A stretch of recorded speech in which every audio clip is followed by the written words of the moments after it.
From the New Arts and Media Studios in Milwaukee, I'm Charles Purcell. Of course, the Afghanistan war is now, I guess, officially lost. The U.S. has lost another war. The first several wars, of course, we've been at war pretty much consistently ever since our founding, well before our founding. We're pretty much always at war. And for the first couple hundred years, we won all of them. And then we started losing them. Yeah, we don't win wars anymore. Wars aren't winnable. Wars are passé. Wars are arcane. The very notion of war is ridiculous. And some of us knew that 20 years ago when we went into Afghanistan. Never should have happened. Never should have happened in the first place.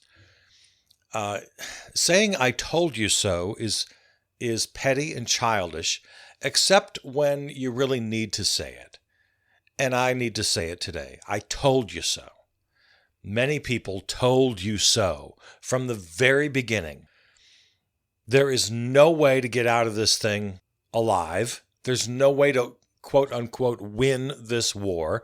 There is no military solution to 9/11 and the way things were constituted then with terrorism and the non-state actors.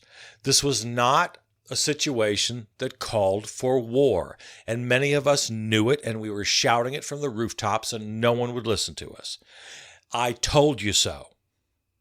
If you're with me on this, go ahead, indulge. I told you so. And not just for the satisfaction of it. There's very little satisfaction. This is all just horrible and tragic. But just to plead with people once again, will you please listen to us when we know what we're talking about? Will you listen to the lefties? Will you listen to the progressives? Will you listen to the anti-war crowd? We almost always know what we're talking about, and we're almost always right. It just takes you 10, 20, 30, 40, 50, 75 years to get on board with us sometimes. We're right about legal weed. We're right about LGBTQ issues. We're right about marriage equality. We're right now, we're right about a livable minimum wage. We're right about student loan forgiveness. We're right about Medicare for all. We're right about reasonable gun safety laws. So why don't you just get on board with us? Eventually, you're going to agree. But you know what? If you had agreed with us 20 years ago, we never would have got into this mess of Afghanistan. The whole thing is just a total loss, a total joke. Now, I got to say very quickly here before we get too far into this. I got to be clear. If you served in the military, I got nothing but respect for you. This is not about you. Except it is about you. I'm going to defend you today because you fought. You did what you thought was right. You gave up. God knows what you gave up. You may have given up your life and your family is listening. Or you've given up limbs.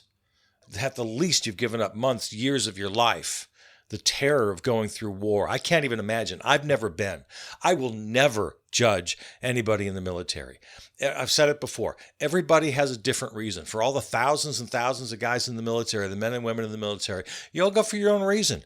Some of you want to shoot people. Some of you want to be a tough guy. Some of you want to defend your nation. Some of you want to pay for college. Everybody has a different reason. I do not judge people in the military. In fact, just the opposite. I just give you my full love and support. Whatever your reason, what you have to go through in the military, what a family has to go through. Again, I've never served. I can't even imagine. I had a brother in the Navy in Vietnam, and I know what that felt like, and it sucked. And that's as close as I got. But I never served. And I will never say one bad thing about people who serve. Yeah, there are good people, there are bad people, there are people who go into the military and they deal drugs and they abuse women. And of course, there are good people, there are bad people in all of society, including the military. But that's not what this is about. If you served, and especially if you served and suffered, oh my God, nothing but love and respect for you today. So don't think for a second that I'm blaming any of this on you.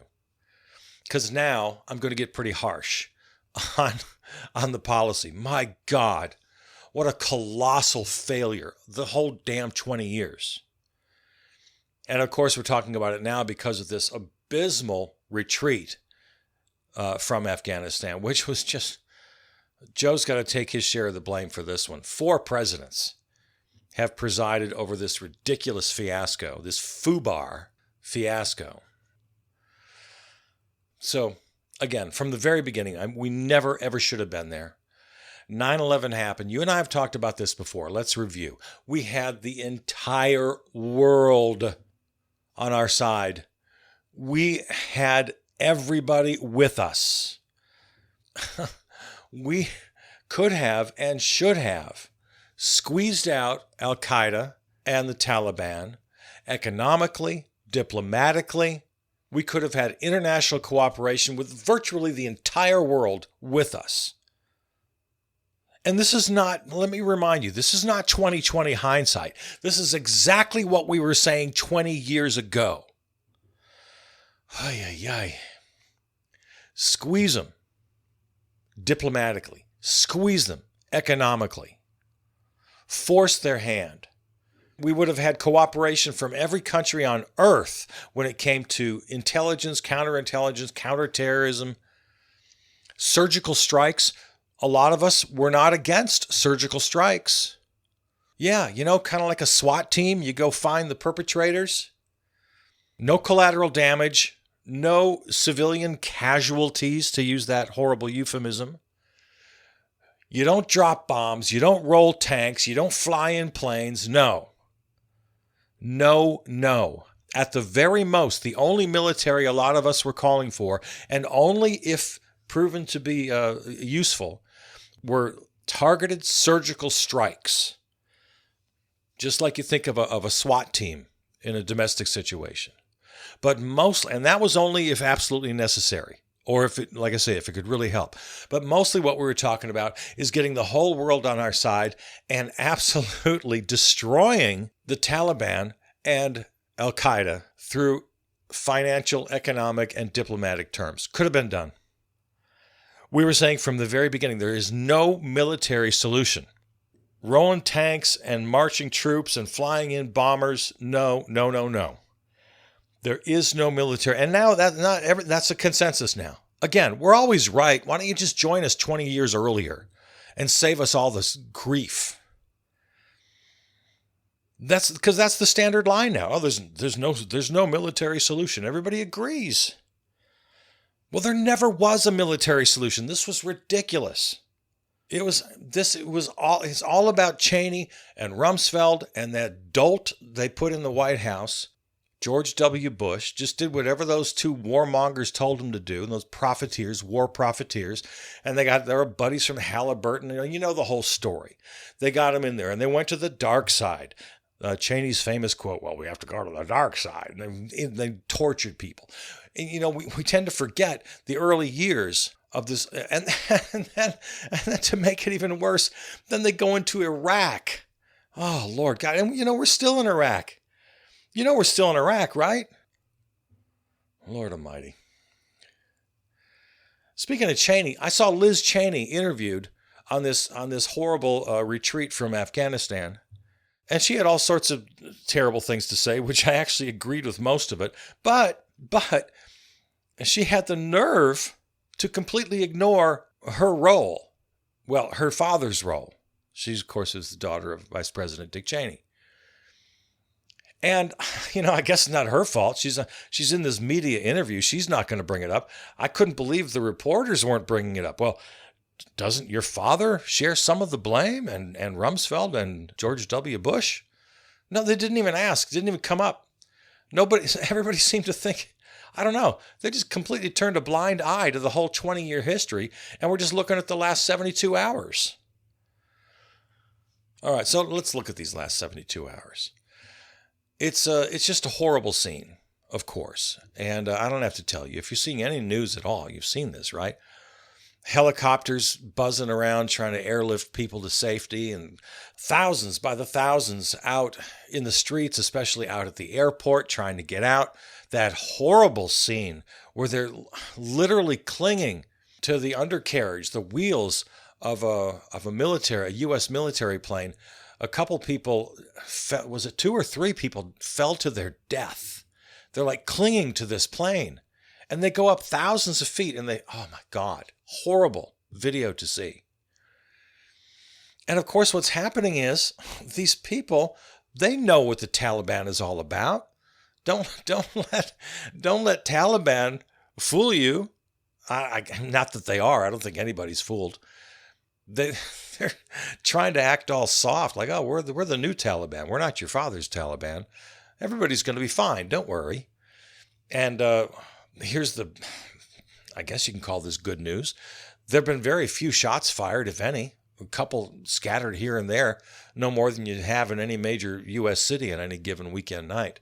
So it's not like they're out, there's shooting on the streets, there's violence. No, they just walked in and took over. And the Afghan forces went, okay, well, whatever. It's Kabul is yours now. You took all the provincial capitals, now take the national capital. Boom, over. And Afghan president skips town. He's out. Nope, not going to do this. So it's been a relatively peaceful transfer. In fact, I might venture to say it was more peaceful than our own transfer of power. January 6th was more violent than what we saw in Kabul. But still, the thousands and thousands of people just desperate to get out because they know what's waiting for them, especially if they helped the American cause in any way.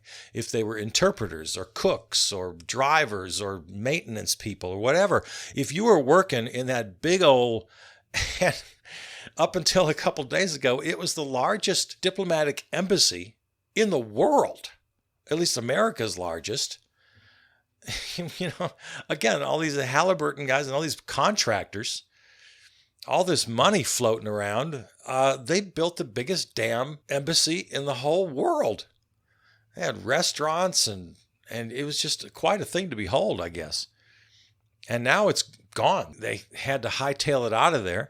It was like a movie. They had to destroy records and had to shred a bunch of stuff and get over to the airport. So now they have this makeshift embassy at the airport where the diplomats are. And of course, they're the ones who have to process visas and help people get out. These aforementioned the folks, the Afghan nationals who helped the American cause. So you got to fill out forms in triplicate and you got to take a lie detector test. You got to do all this stuff and blah, blah. And they're working out of these makeshift offices at the airport. So I saw a report by Richard Engel of NBC, a veteran foreign correspondent. He was very dismayed. It's like, this ain't going to happen. He was being very blunt. He saw no way that this was going to work. How are people going to process these visas? How are they going to get the help they need? Of course, you know that President Joe has sent in an extra 6,000 troops. They were down to 2,500. Sent in another 6,000 just to facilitate this airlift to get them out of there. But they're mostly concerned with getting American personnel out. They say nice things.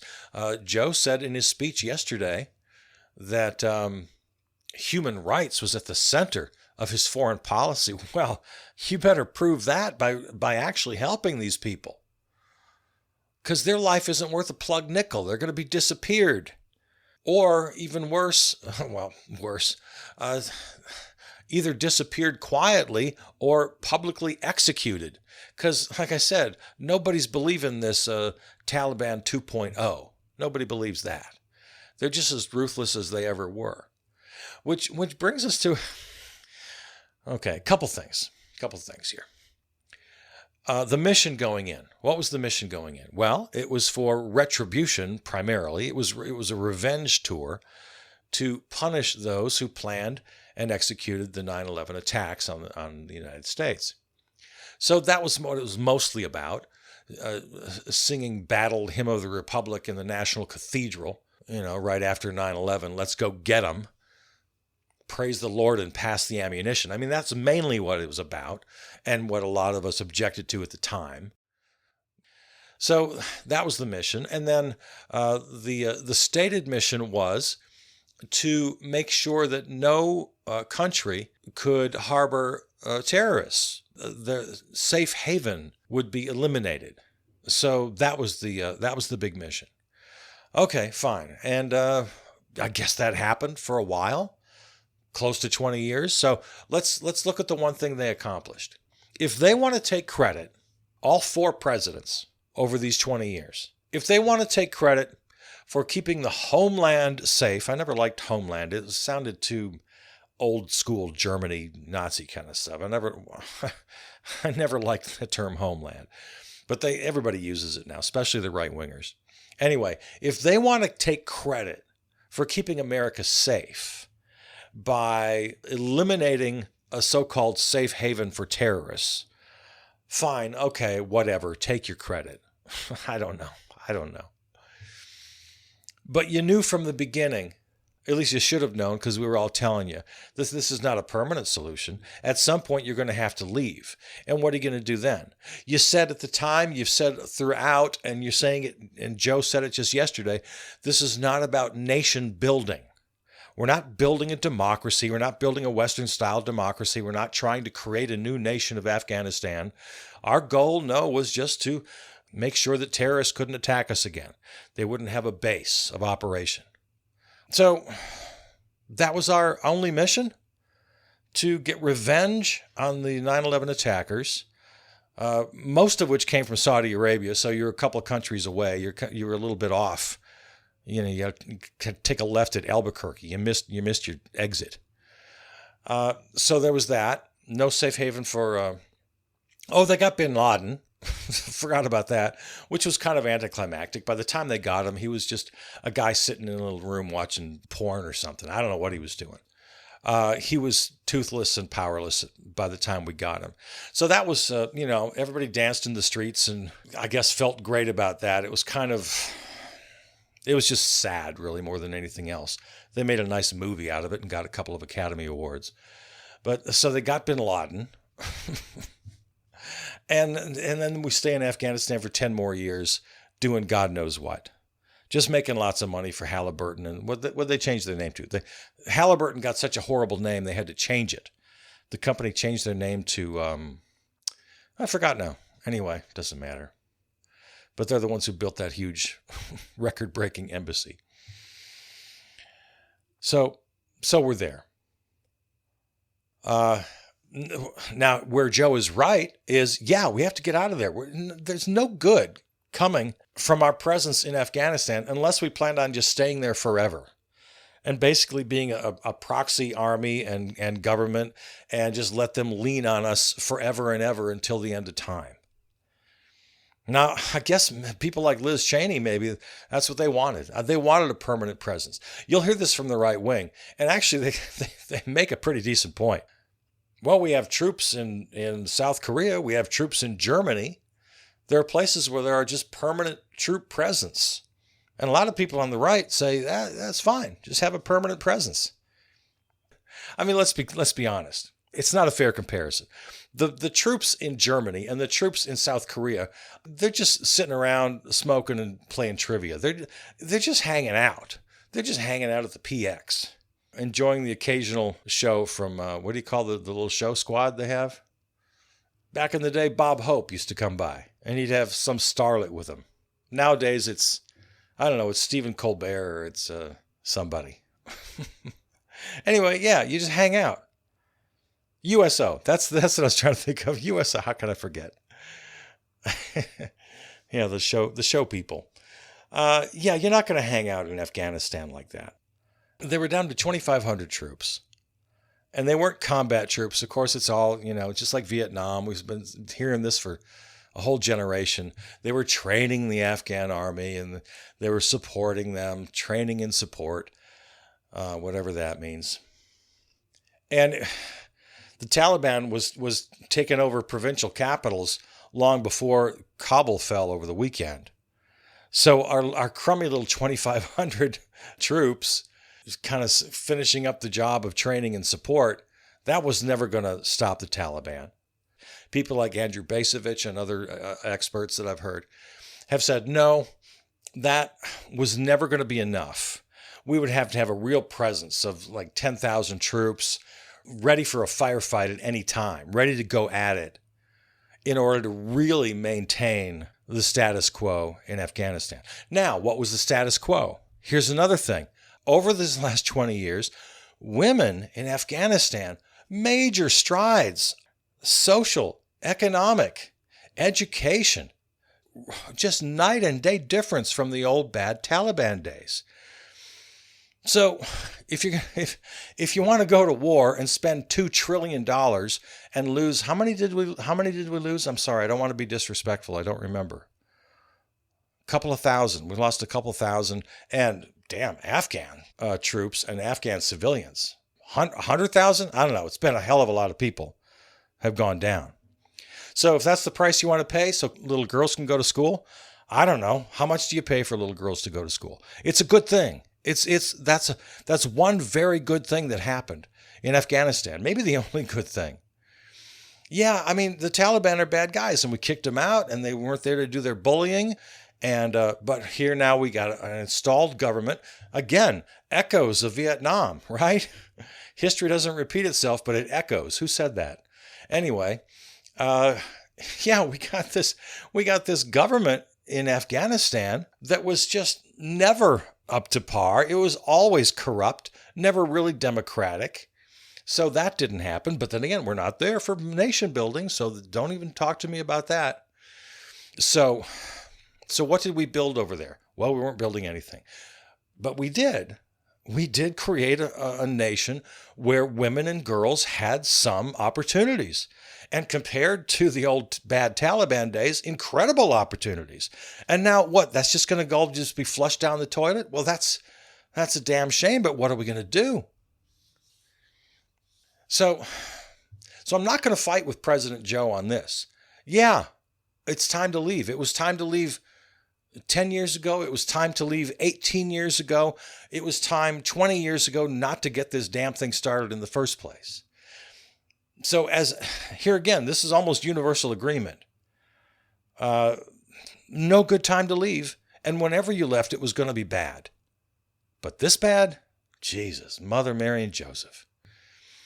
And screw the Republicans who are taking every opportunity to make this political. They love this short-term amnesia they have. They don't even mention the fact that it was the Orange Menace and his Secretary of State, Mike Pompeo. You know, you see the pictures in your social media today of him shaking hands and having meetings with, his name escapes me at the moment, but the current head of the Taliban, who's going to be head of state now. They let this guy and a bunch of others out of prison as part of this deal, and they're negotiating with the Taliban?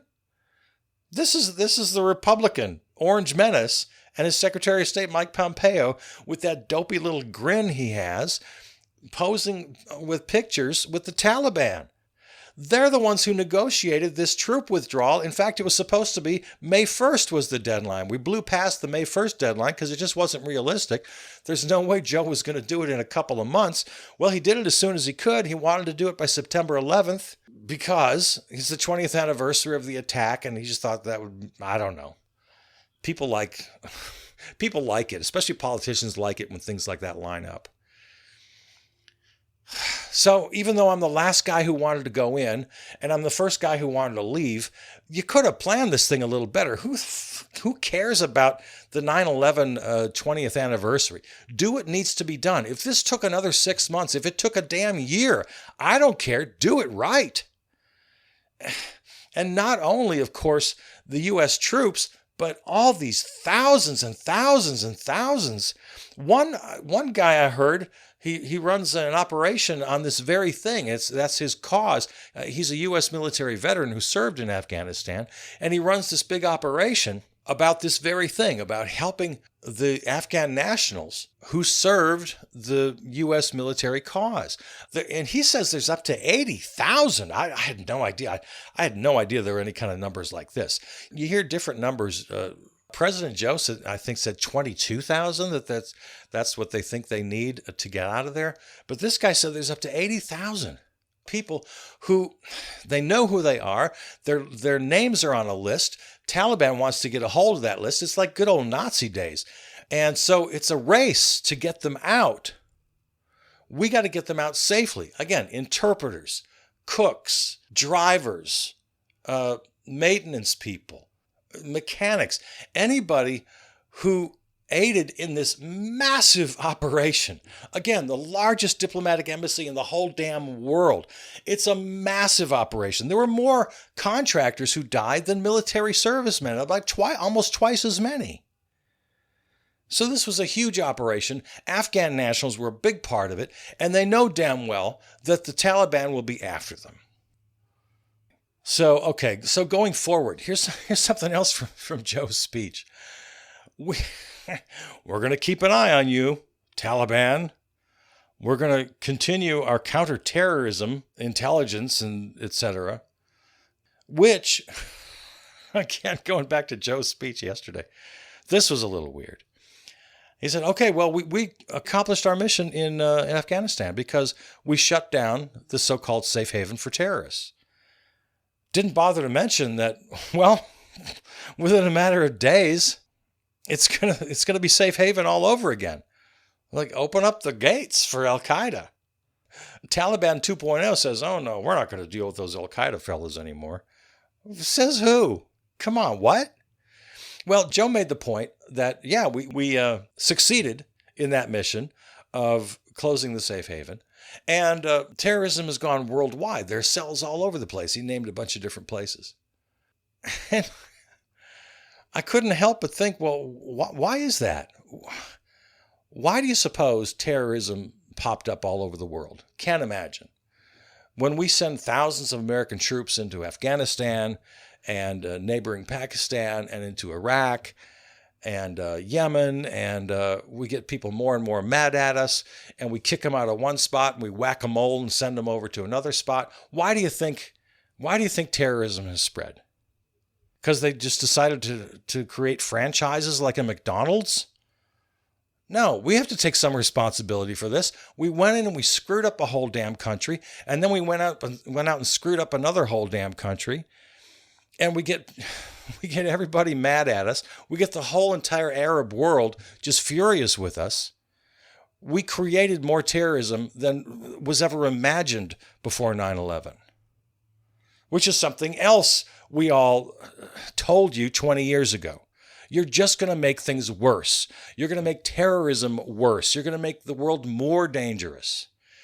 You're going to take out one spot, Afghanistan, but then like whack-a-mole, you're going to have to be playing whack-a-mole for the next 100 years because you've created all this resentment and this hatred toward America because you want to just go drop bombs and roll tanks.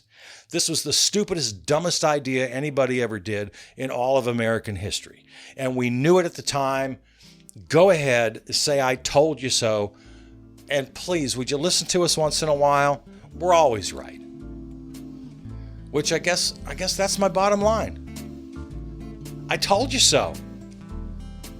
Don't do this again. Learn.